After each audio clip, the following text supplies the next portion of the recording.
Good Morning Business, Business Today. Et vous aviez raison lors de remémorer, de rafraîchir nos esprits, parce que Navia, c'était une aventure incroyable. Je ne sais pas si vous vous souvenez, 2014, ça avait été fondé par Christophe Sapet, associé à Bruno Bonnel. Et dans Navia, il y a IA. Et oui, ça veut dire ça, le IA, intelligence artificielle, véhicule autonome. Belle histoire industrielle française, sauf qu'effectivement, il y a quelques mois, redressement judiciaire, mais apparemment, Navia a trouvé son sauveur. C'est Jean-Claude Bailly, vice-président exécutif de Gossin. Bonjour. Bonjour. Merci d'être avec nous ce matin. Vous reprenez donc, le tribunal vous a accordé cette reprise face d'ailleurs à d'autres concurrents. Est-ce que c'est une pépite, toujours, Navia, presque 10 ans après? Et qu'est-ce que vous allez en faire? Alors c'est une pépite. C'est une pépite de la French Tech. C'est une pépite et nous reprenons les actifs. Gossin reprend les actifs de Navia avec Macnica. Ouais. Donc un japonais? Tout à fait. Donc nous reprenons à deux, 51% pour Gossin, donc Gossin majoritaire, 49% pour Macnica. Gossin, nous sommes spécialisés dans les véhicules pour les sites fermés, les ports, les centres logistiques. Donc sans passagers pour le coup. Hein. Sans passagers. Ce qui offre justement un débouché naturel, exactement, et immédiat, parce que sur ces sites fermés, nous pouvons déjà mettre des véhicules autonomes en fonctionnement plus facilement que sur route ouverte, où on doit atteindre un certain niveau. Ouais. Et Macnica, grand groupe japonais, présent en Asie, utilisateur des navettes Navia, qui non seulement vient à nos côtés, mais investit près de 2/3 de l'investissement sur cette opération. Vous allez reprendre 143 postes sur les un peu plus de 200 qu'a Navia. Dans quel état ils sont, ces salariés? Parce qu'ils ont un peu tout connu. Ils ont connu l'époque où Navia, on disait c'est une pépite, c'est l'avenir. Après, il y a eu des dysfonctionnements en interne, des problèmes de gouvernance. Il y a même une arnaque au fond. Aujourd'hui, dans quel état d'esprit ils sont? Alors, clairement, c'est sûr que quand on passe par toutes ces étapes, c'est pas simple. Surtout quand on a effectivement, c'est une entreprise qui tient par ses ingénieurs, par ses développements, et qui a réussi et qui est en avance et toujours leader dans ce domaine des véhicules autonomes. Donc forcément pas simple pour eux. Mais je pense que j'ai commencé à les rencontrer depuis 2 jours. Nous reprenons effectivement les clés à partir de lundi. Je pense qu'ils ont compris aujourd'hui que le projet que nous proposons est un projet industriel extrêmement sérieux et on veut apporter cette dimension industrielle.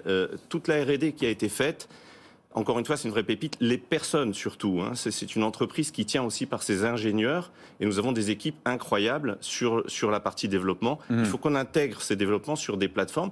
On va garder toute la partie navette. On va aller chercher le niveau 4 d'autonomie pour pouvoir les déployer plus vite. Mais surtout, on offre des nouveaux débouchés pour Navia sur les plateformes Gossin qui sont sur des sites fermés et, comme je le disais, beaucoup plus facilement accessibles. Alors, les plateformes Gossin, il faut dire aussi que c'est une pépite, parce que vous avez comme client Amazon, UPS, effectivement, et vous êtes, je rappelle, situé en Haute-Saône. Quelles sont les briques technologiques que vous avez repérées chez Navia, que vous n'aviez pas chez vous? Est-ce que c'est justement l'intelligence artificielle et la conduite autonome qui sont très avancés dans ce domaine? Alors, nous avions aussi développé une partie conduite autonome, mais Navia a été beaucoup plus loin en termes, justement Navia commence à travailler déjà sur le niveau 4. Ouais. Donc, ils ont été beaucoup plus loin, ils sont plus forts en termes de supervision, en termes de management des opérations de ce type de véhicule. Donc, ça va être un atout pour Gossin et nous allons être un atout pour Navia. Et vous parliez d'Amazon. Voilà, nos véhicules aujourd'hui au niveau Gossin, nos commandes montent. Nous avons eu cette commande de 329 véhicules pour les États-Unis, pour Amazon sur les centres logistiques. Donc nous sommes aujourd'hui en pleine croissance et ce qui va offrir ce débouché à Navia sur. Vous allez garder la marque Navia ou ça va s'intégrer complètement dans Gossin? On travaille dessus. Pour moi, Navia, en tout cas sur la partie navette, a une image très forte et c'est pas malgré les dernières péripéties. L'image industrielle reste. L'image industrielle reste.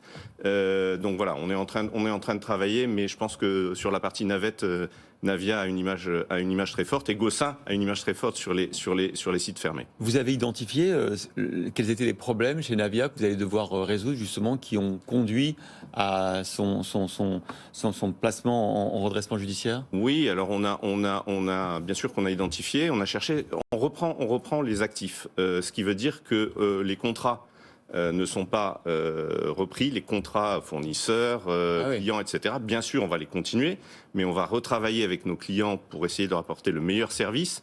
Et on va retravailler sur ces contrats, y compris avec nos fournisseurs. Donc il y a une partie de travail à faire qui va débuter maintenant. Et effectivement, l'autre partie, la difficulté qu'a eu Navia, c'est justement les débouchés commerciaux et les volumes qui étaient focalisés uniquement sur un modèle de navette. De navette avec passagers. Navia a commencé à travailler aussi avec le Blue Bus de Bolloré sur l'automatisation. Ça devient une deuxième plateforme pour la partie navette de passagers. En revanche, ce qu'on va apporter, c'est un débouché immédiat en termes de chiffre d'affaires avec les véhicules sur site fermé. Vous avez combien de salariés, vous, aujourd'hui? Gossin, oui. C'est 300 salariés environ. Oui, donc c'est quand même. C'est une grosse acquisition aussi pour vous, de reprendre effectivement 143 salariés. Tout à fait.